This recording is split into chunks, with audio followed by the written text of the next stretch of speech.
हम लोग जा रहे हैं एक मठ की तरफ। हम लोगों को किसी ने बताया कि आगे में एक मठ है, तो हम लोग अभी मठ को ही ढूंढ रहे हैं कि वो मठ कहाँ है। ठीक है, और हम लोग अभी जा रहे हैं आगे, पता नहीं कहाँ पर है वो।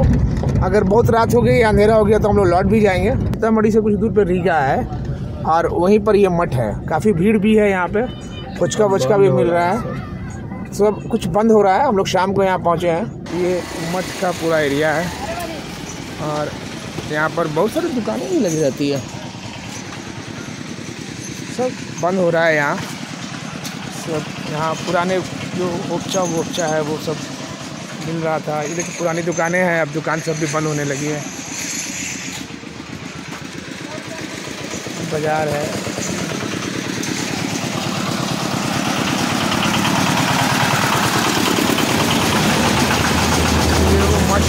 ये वो मठ है जो इसके बारे में हम लोगों ने बताया था।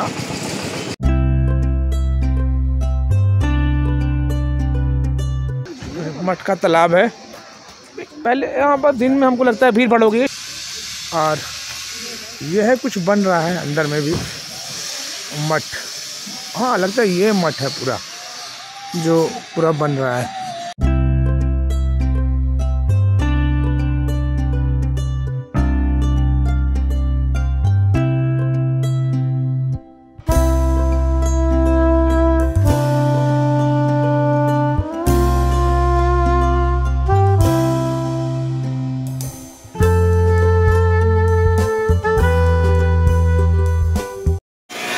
इधर में भी कुछ है आज। सारा कंस्ट्रक्शन वर्क चल रहा है, अभी पूरा काम का चल रहा है। और हम लोग खोज रहे हैं कि कोई हम लोगों को इसकी पूरी अच्छी से जानकारी दे सके।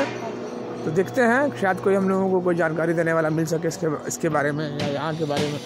ये पूरा कंस्ट्रक्शन वर्क चल रहा है अभी। और इधर में देखेंगे, इधर में भी अच्छा कुछ है बना हुआ। सारा ये कंस्ट्रक्शन है।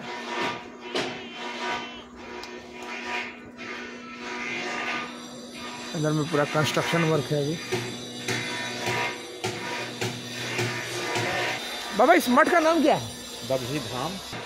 ये हम लोग अभी बगही धाम मठ में है। बाबा, ये बताइए कि यहाँ कौन सा मतलब किसने बनाया इसको? जो ये चीज तैयार किया सो सरकार जी तक गुजर गए। अच्छा, छोड़ दिए। अच्छा, अभी तत्काल में सुखदेव बाबा। सुखदेव बाबा, हाँ। अच्छा, कहाँ मिलेंगे? अभी तुरंत ही मैं टहलित गए। अभी 10 मिनट वहाँ होंगे जहाँ टाइल पत्थर लग रहा है। सुखदेव बाबा से बात करते हैं ना, थोड़ा बात करेंगे, वो बताएंगे इसके बारे में। हाँ बाबा, थोड़ा इस जगह के बारे में थोड़ा हम लोग विस्तार पूर्वक बताएं। और बताएं कि ये कब बना था। महाराज जी के बारे में कुछ बताएं हम लोगों को। यहाँ के बारे में जानकारी थोड़े शब्दों में ही और थोड़े समय में देना चाहेंगे। बगही मठ रणजीतपुर जिला सीतामढ़ी बिहार है। यहाँ का एड्रेस बगही धाम कहते हैं। और परम पूज्य ब्रह्मलीन श्री श्री 1008 तपस्वी श्री नारायण दास जी महाराज, जिनका चित्रपट है पीछे मेरे लगा हुआ है, मेरे गुरुदेव भगवान जी, जिनको बगही बाबा भी कहते हैं, 1949-50 के दशक में उन्होंने यहाँ पर कह लीजिए कि अपनी कुटिया बनाया।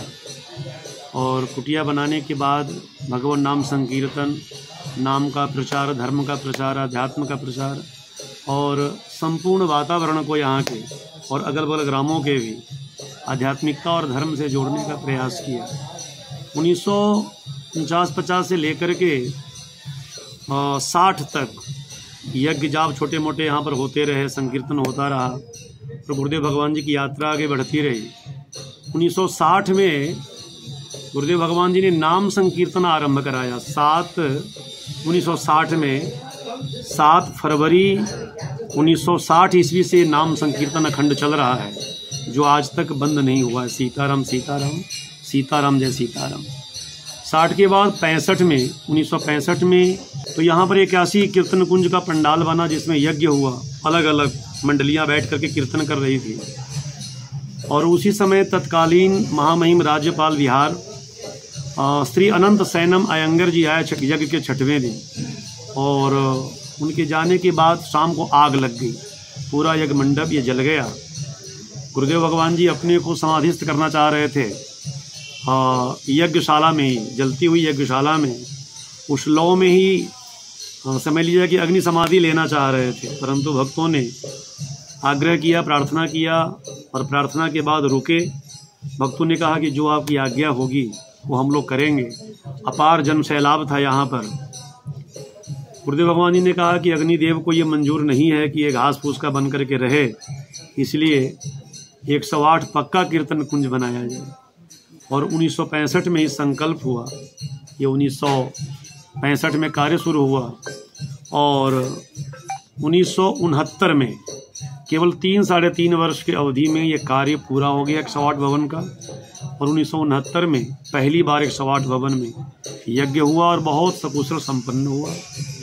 इसके बाद तो यहाँ की जो परंपरा है या जो यहाँ का इतिहास है, ऐतिहासिक व्यवस्था है, वो ये है कि बघी सरकार जी ने बहुत तपस्या करी।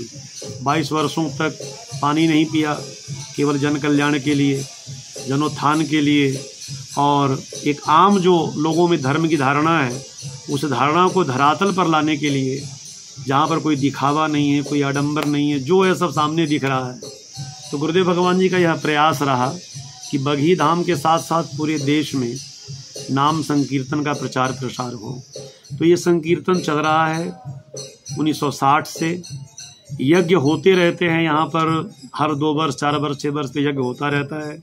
ये गुरुदेव भगवान जी की परंपरा है, उनका आदेश है, उनका संदेश है। प्रत्येक व्यक्ति संसार में, भारत में, संसार में यदि शाम को 7:30 बजे से 8 बजे के बीच में कम से कम 10 मिनट सीताराम सीताराम सीताराम जय सीताराम या ईश्वर के जिस नाम में आस्था हो, यदि उनका संस्मरण करे, स्मरण करे, नाम जप करे, तो जीवन का, परिवार का, समाज की बहुत सारी जो कुरीतियां हैं वो समाप्त हो जाएंगी। और हम लोग प्रचार प्रसार भी करते हैं। यहाँ पर लगभग 100 संत महात्मा बुजुर्ग रहते हैं। ऐसे ही आश्रम अयोध्या जी में है, वृंदावन में भी है, सभी जगह नाम संकीर्तन चल रहा है। 2017 में बहुत विशाल यज्ञ हुआ जन्म शताब्दी महोत्सव पर, और उस यज्ञ का उद्घाटन परम सम्माननीय बिहार के मुख्यमंत्री श्री नीतीश कुमार जी, और उनका बड़ा सहयोग रहा। उन्होंने सभी व्यवस्थाओं पर अपनी दृष्टि रखा और अधिकारियों को एक प्रकार से कह करके जन्म शताब्दी महोत्सव में बहुत सुंदर सहयोग हुआ। जल का, कह लीजिए दवा का, छिड़काव का, बिजली का, फोर्स का, मैंने सब कुछ कराया उन्होंने, समझ लीजिए सहयोग के रूप में। और 42 लाख लोगों ने लगभग भाग लिया था यज्ञ में 2017 में। तो यहाँ का ये ऐतिहासिक व्यवस्था है और इतिहास राम नाम संकीर्तन से जुड़ा हुआ है। बघी सरकार जी टाट की लंगोटी पहनते थे, मात्र 1 गिलास दूध सुबह शाम लेते थे और 24 घंटा में 1 बार पानी पीना तब शुरू किया जब बनारस हिंदू यूनिवर्सिटी में डॉक्टरों ने कहा कि बाबा यदि आप जल नहीं पियोगे तो आपका फेफड़ा सिकुड़ गया है, आप रह नहीं पाएंगे जीवित, और आपका जीवित रहना बहुत ज़रूरी है समाज के लिए।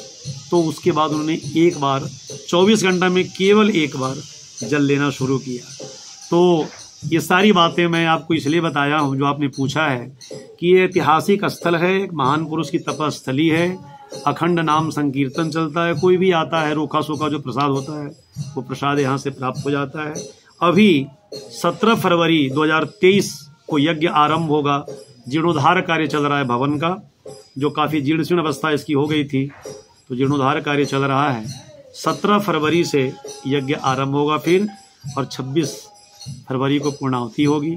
मैं आपको भी कह रहा हूँ और आपके दर्शकों को भी ये सूचित करते हुए निवेदन करना चाहता हूँ कि यज्ञ में अवश्य आएँ, आपको अच्छा लगेगा।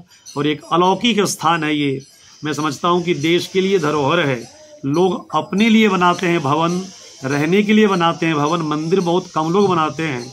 और मंदिर में भी, मंदिर तो यहाँ पर भगवान शंकर जी का है ही, मंदिर में भी बघी सरकार जी ने नाम भवन बनाया। 108 कीर्तन कुंज की अलग अलग जगहों पर मंडलियां बैठकर, भक्तों की टोली बैठ करके भगवान के नाम का संकीर्तन मंडली करेगी और गुंजायमान होगा, वातावरण शुद्ध होगा, हमारे देश का, समाज का उत्थान होगा, कल्याण होगा। और देश की जो समस्या है, इस आध्यात्मिक दृष्टिकोण से, आध्यात्मिकता के साथ, भगवान नाम संकीर्तन के साथ सदैव संत सहयोग करके उसको दूर करते रहते हैं। संत का सहयोग पता नहीं चलता है, परंतु ये धरती संतों की है, महापुरुषों की है। वो छिप करके अपने को छुपा करके तपस्या करते हैं जन कल्याण के लिए। तो यही बगही धाम का एक संक्षिप्त में यहाँ का इतिहास बताया, और जो भी कुछ बातें यहाँ पर रही हैं, घटनाएं जो घटित हुई, अग्नि कांड जो हुआ एक प्रकार से यज्ञशाला में, मैं वो भी बताया आपको। सभी समाज का यहाँ पर ध्यान रहता है, सभी समाज यहाँ पर सहयोग करते हैं और अखंड नाम संकीर्तन चलता है। मैं पुनः आपके चैनल के माध्यम से सभी दर्शकों को अपील करूँगा कि आप सीतामढ़ी धाम जब आते हैं तो जानकी मंदिर, पुनौरा धाम, हलेश्वर स्थान पंथ पाकर दर्शन करके बगही धाम भी अवश्य आएँ। एक संत की कुटिया है, तपस्थली है और आश्रम है, जो वास्तव में आश्रम का स्वरूप है। आश्रम परम पुनीत सुहावा, देखी देव ऋषि मन अतिभावा। तो ये आश्रम का विशुद्ध स्वरूप है, जो बहुत कम देखने को मिलता है, और हरनिश नाम संकीर्तन चलता है। तो यहाँ आकर के जो भी व्यक्ति माथा टेकेगा और श्रद्धा भाव से आएगा, उसे ऊर्जा मिलेगी और बाबा का, भगवान का आशीर्वाद प्राप्त होगा। जय सिया राम।